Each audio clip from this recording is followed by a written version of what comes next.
Tanpa moralitas agama, politik akan kehilangan arah dan terjebak dalam moralitas yang relatif. Dengan demikian, perlu dipahami bahwa sungguhnya justru politik identitas adalah politik yang Pancasilais. Nah, ini kadang-kala orang bolak-balik nih. Ya, politik identitas itu enggak boleh, tapi kalau identitas politik boleh. Ini Partai Persatuan Pembangunan, identitas politiknya Islam, enggak apa-apa. Tapi dia tidak boleh melakukan politik identitas. Oleh karena itu, saya kira ini tidak boleh kita abaikan. Seluruh anak bangsa mesti harus turun tangan bahu-membahu. Bagaimana caranya supaya partai-partai yang membawa politik identitas di tahun 2024 itu kita tenggelamkan secara bersama-sama.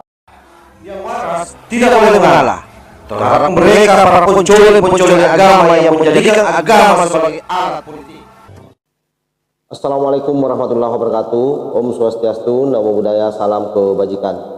Sahabat-sahabat Tolong 9 yang saya hormati dimanapun juga berada, apa yang disampaikan oleh ketum dari Partai Umat adalah merupakan salah satu bentuk perlawanan terhadap konstitusi sebenarnya. Kenapa? Karena dengan lantang dia akan melakukan politik identitas dalam rangka meraih suara, dan tentu hal ini tidak bisa kita biarkan, harus kita lawan.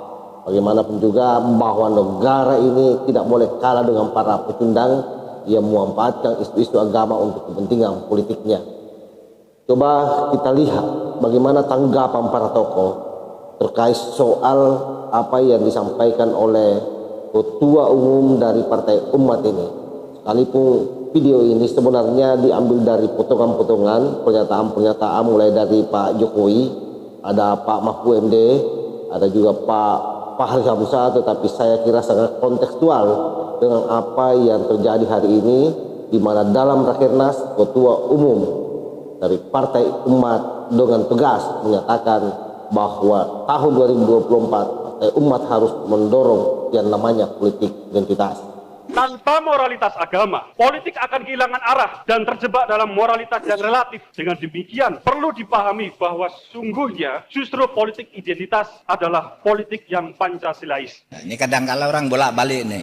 Ya, politik identitas itu enggak boleh, tapi kalau identitas politik boleh. Ini Partai Persatuan Pembangunan, identitas politiknya Islam, enggak apa-apa. Tapi dia tidak boleh melakukan politik identitas. Ini Partai Katolik, politik identitas politiknya memperjuangkan kepentingan orang-orang Katolik, enggak apa-apa sebagai identitas politik. Tapi politik identitas tidak boleh. Politik identitas satu, mengatakan identitas dirinya itu harus berkuasa dan orang lain harus disingkirkan karena mengganggu, harus didiskriminasi. Itu namanya politik identitas. Kita akan secara lantang mengatakan, ya kami Partai Umat, ya kami adalah politik identitas, ya kami adalah politik identitas. Hindari ini, lakukan politik-politik gagasan, politik-politik ide, harus jangan politisasi agama, politik identitas, jangan.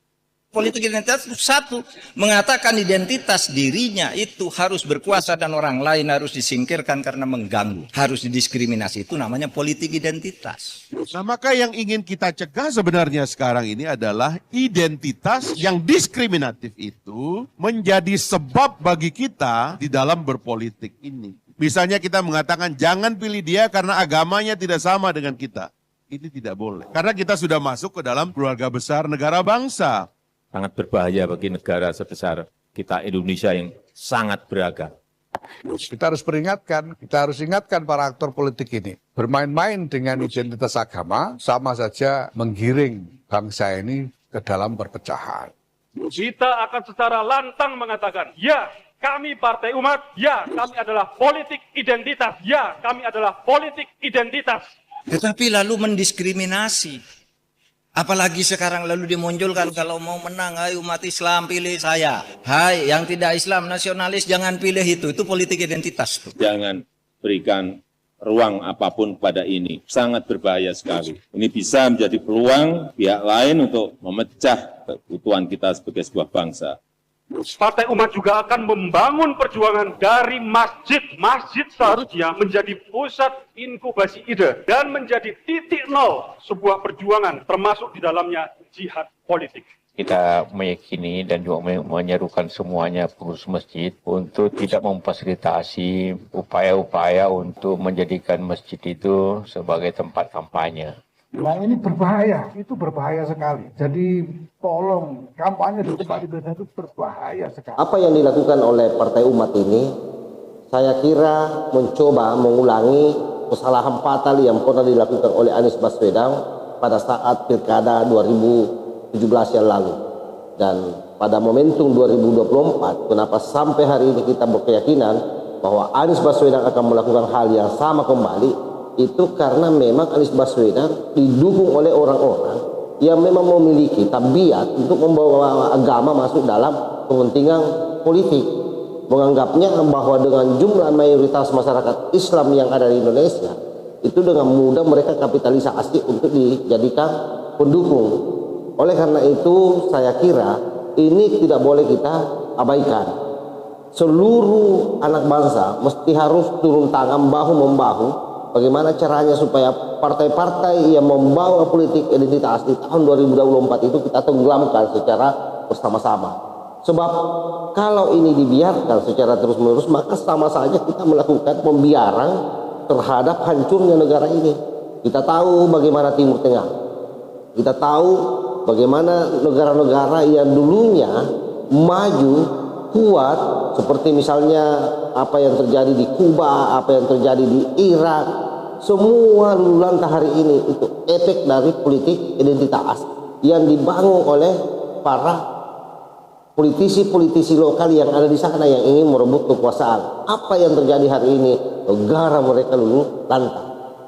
Dalam konteks Indonesia, kita sudah merasakan bagaimana efeknya di tahun 2017. Sampai hari ini menyisakan luka yang panjang, sekalipun Pak Prabowo dengan lapang dada sebagai orang negara, sebagai negarawan sudah masuk menjadi kabinet Pak Jokowi. Kita berharap waktu itu dengan masuknya Pak Prabowo di kabinet Pak Jokowi maka tidak ada lagi masalah di bangsa ini. Ternyata kemudian itu tidak menjawab apa yang menjadi keinginan para kadrun. Oleh karena itu dari situ saya mengambil kesimpulan bahwa ternyata memang di negara kita ada penumpang gelap yang masuk lewat politik. Mereka ini adalah orang-orang yang sesungguhnya tidak sepakat dengan sistem demokrasi, tetapi menjadikan demokrasi sebagai alat untuk merebut kekuasaan, yang pada akhirnya nanti ada satu agenda besar yang mereka akan dorong, apalagi kalau bukan NKRI bersyariah ala Rizik Syihab, ex-FPI atau khilafah oleh para ex-HTI. Oleh karena itu sekali lagi, apapun alasannya, tidak boleh kita abai. Orang-orang ini semua harus kita lawan. Di media sosial mesti kita kanter narasinya. Di lapangan mesti kita berjibaku untuk mendoktrin orang-orang agar tidak ikut-ikutan larut dalam politik identitas sebagaimana yang menjadi agendanya. Bisa dibayangkan, mereka sudah umumkan secara terbuka akan masuk di masjid-masjid untuk melakukan kampanye.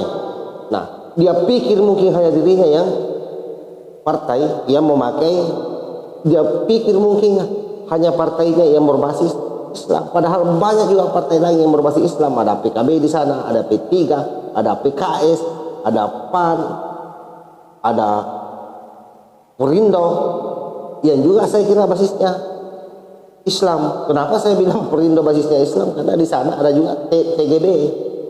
Nah, oleh karena itulah kita berharap seluruh partai-partai politik itu bersepakat untuk melawan segala bentuk politik identitas. Anda bisa saja memiliki identitas Islam di dalam panggung politik Anda, tetapi jangan itu kemudian yang dikedepankan. Yang dikedepankan adalah kualitas, yang dikedepankan adalah kredibilitas, yang dikedepankan adalah kejujuran, sehingga mampu melahirkan pemimpin-pemimpin yang betul-betul melihat bangsa ini ke depan jauh lebih baik dan lebih maju lagi. Allahumma muwaffiq ila aqwamit thariq. Wassalamualaikum warahmatullahi wabarakatuh. NKRI harga mati Nusantara milik kita.